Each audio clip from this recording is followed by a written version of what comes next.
Hate for it to be this way. I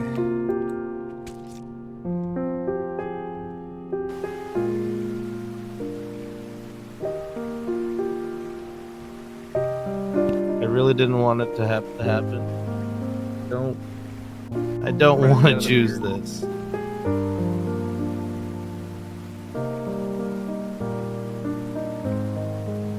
I just don't think as a president you took the right measures. I don't. Already here.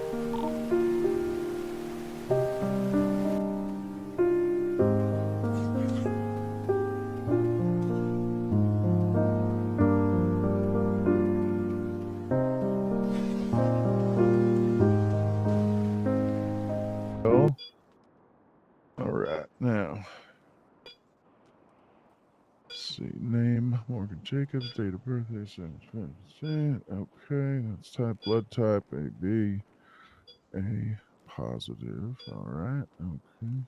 And today we are performing hold on, I just got to turn this recorder on so I can record myself here. Like I said, we're going to be using this as a teaching thing here. All right, turn that guy on there. All right. Today we are performing a laryngectomy, removing part of the patient's larynx to expose his vocal cords, which have been damaged in a trauma involving a sharp object. Vocal cords will be attempted to be repaired. Scar tissue will be removed. Surgeon 157 Timothy Fatback. Time of day 9:06 a.m. Pacific time.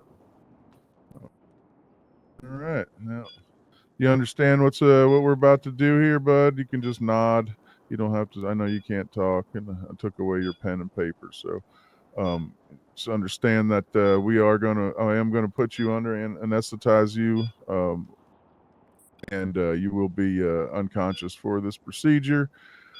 I will be incising your larynx, going in through your trachea, exposing the vocal cords, cleaning out the scar tissue, trying to reset all that fun stuff in there. So you got nothing to worry about. Everything's going to be just fine. I'm going to administer some anesthetic through your IV, and you're just going to take a couple of seconds, and you're just going to drift off to La La Land. So just give me 1 second here. And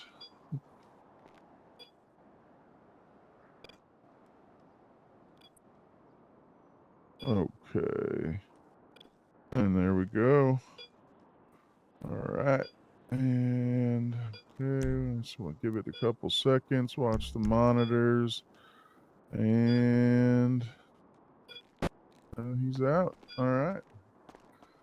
Now we can begin.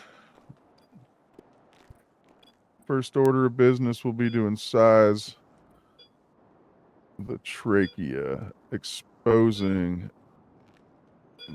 the patient's larynx and esophagus. Okay.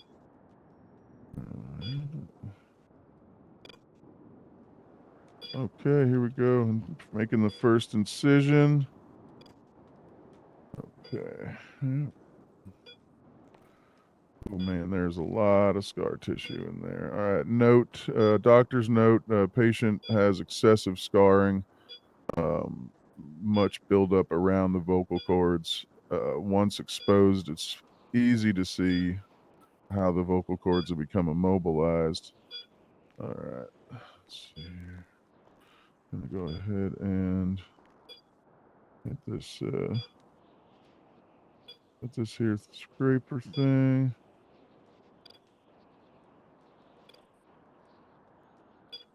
Okay. Alrighty. Let's get all that scar tissue. Whew, man. This looks like this is not the first time something like this has happened, which I rather expected. Okay, hold on a second here. Let me get prepared for this here. All right.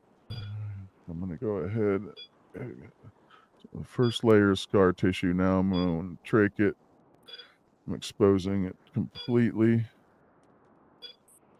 Okay. All right. I need suction. Suction, please. Thank you, nurse. Okay. Oh, yep, more suction. He's bleeding a lot. Okay. All right, you got the IV. You got the. Yeah, hold on. Let's get that hooked up real quick.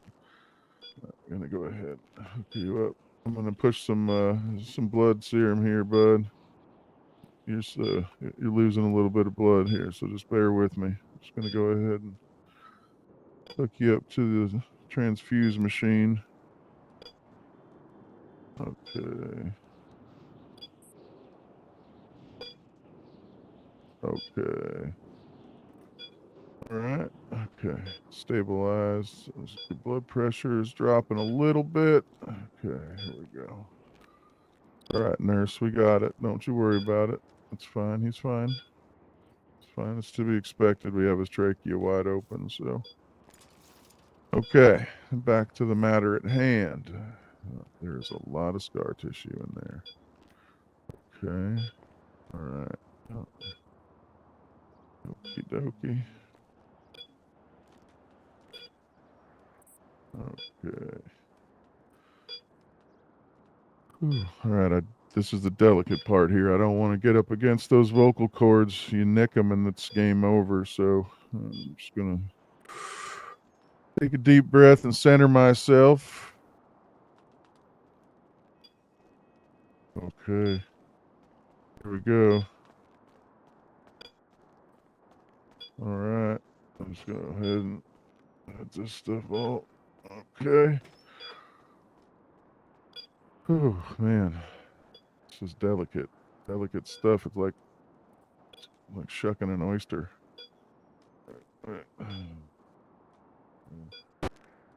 All right.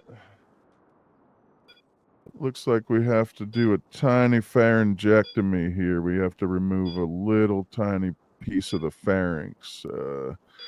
Doctor's note, pharyngectomy taking place at 9:12 a.m. Patient has severe scarring and damage to left AR quadrant of pharynx. We're just going to remove that. Okay. Won't really cause a problem. Might feel weird swallowing for a couple of weeks, but you'll be all right there. You'll adjust to that. It's the least of your worries right now. Here we go. All right, get this guy off of there. Okay. All right. Oh my goodness. Let's see here. Good. Okay. All right. Let's take this other little bit out. I got a little bit more scar tissue here. Hold on, nurse. I'm going to get it from the other side. I can't hear anything. Rikita, can you hear me? All right. There we go. All righty. I'm going to go ahead and remove that last little bit there.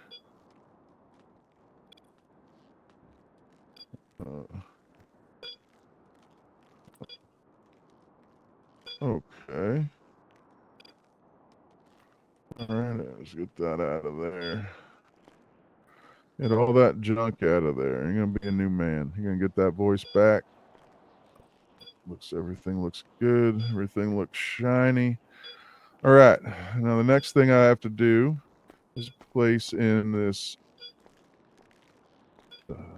It's like an organic gauze mesh that's going to dissolve in a couple of days. It's just going to kind of hold everything back. They usually use it for hernias, but it actually works really well in these situations too, because it expands if it needs to with a little bit of swelling, so it won't cause you any discomfort. So I'm just going to go ahead and get that in there.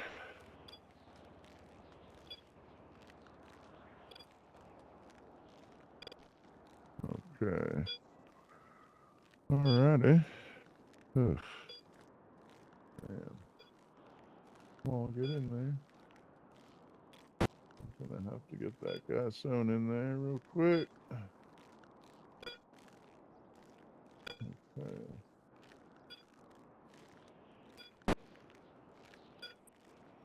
All right. All right.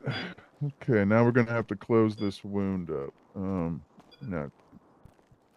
doctor's note, conventional methods would call for butterfly sutures. In this case, we had to go a little deeper than planned, so we're going to use a combination of the Stratz Renaud method and the butterfly sutures. It'll keep the wound closed better. And okay, all right, let me go ahead and get this guy all cleaned up here. Here we go. Okay, let's get this done right here. All right. Let's see here. Come on, tie that little knot. Oh man, it's like tying fly fishing lures on the freaking bayou. Holy shit. Need a freaking steady eye for that. Whew. All right. Okay. All right. Let's see. We're going to check our work real quick. Make sure you're stabilized. Okay. Before we bring you up out of sedation. Let's see. Blood pressure stable. Pulse stable. Pulse oxygen is at 97%. Let's see. Blood pressure 111/79. 127 spiked. All right, that looks pretty good. All right, I'm gonna bring him up out of sedation right now. He's gonna be a little groggy. I'm gonna put him in a wheelchair for a couple minutes, just so you know he doesn't fall over and hit his head or anything like that. So, all right, here we go, bud. All right, I'm gonna go ahead and stop the push on the IV. And this is going to take about a minute or two. This is going to take about 35 seconds actually. And you're going to be able to sit up. I want you to if you can hear my voice, I want you to slowly sit up. All right. Don't get up too fast now. You're under a heavy sedative, so I don't want you to get woozy and fall over or nothing like that. And just for your own safety, I'm going to place you in a wheelchair for a couple of minutes just to make sure that you don't hurt yourself getting up out of here or getting up in general. All right. So let's see here. I'm just going to unhook this heart monitor from me real quick. Okay. There we go. All right. Take that guy out. All right, I'm going to take this IV out of your arm too. It's not really doing much anything for you anymore. However, I am going to leave the port in your arm, and I'll tell you why in just a second here. Okay, there we go. Just a little prick there, coming out like that. All right. I'm going to leave that port in your arm just for the time being. The reason why is because of that surgery to your neck. If it swells up too much, you won't be able to swallow anything and it'll become emergency situation. You'll have to come back in here and you'll have an IV port in your arm. I can put fluids in there. We'll know if that's going to be the case within like an hour or two. I put a bunch of anti-inflammatory medication in your IV. So it shouldn't be the case. It should be all right. I'm going to tell you right now, everything looked really good in there. There was way more scar tissue than was showing up on the MRIs and the X-rays. I think that was due to the fact that it was kind of located like behind the larynx, so we didn't. It was kind of hard to detect on the scans, but I did manage to get a lot of that. A lot of that stuff out of there. That's what it looked like. When I first saw it, I was like, well, this isn't your first rodeo with neck trauma. I was actually quite surprised to see that much in there. But I mean, good news is because that stuff can lead to a lot of problems down the road that you don't even know about. You know, you end up what you think is like sleep apnea when you're sleeping or something. It ends up being like just scar tissue growing in your throat, and eventually it just closes off your airway, and then you're in big trouble, and you got a whole nother set of problems. You end up with a tracheotomy and breathing out a little tube in your neck for the rest of your life. So that was actually best case scenario, that we went in there digging around and found some of that extra stuff to get out of there. But we will know in the next, I would say, 24 hours whether or not the surgery was a complete success.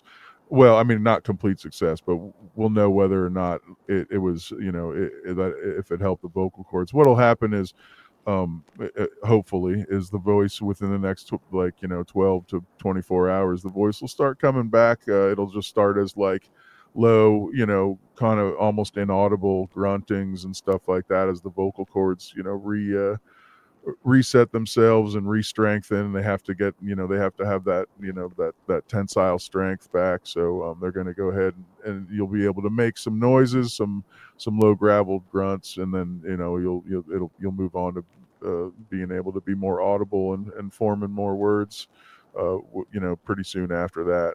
So once that starts, once you start making any kind of audible sounds, I want you back in here for a checkup. So even if it's like an hour from now, or if it's this evening or something like that, if you hear him make some kind of noises or anything like that, I want to get you right back in here. We'll get you in the MRI right away.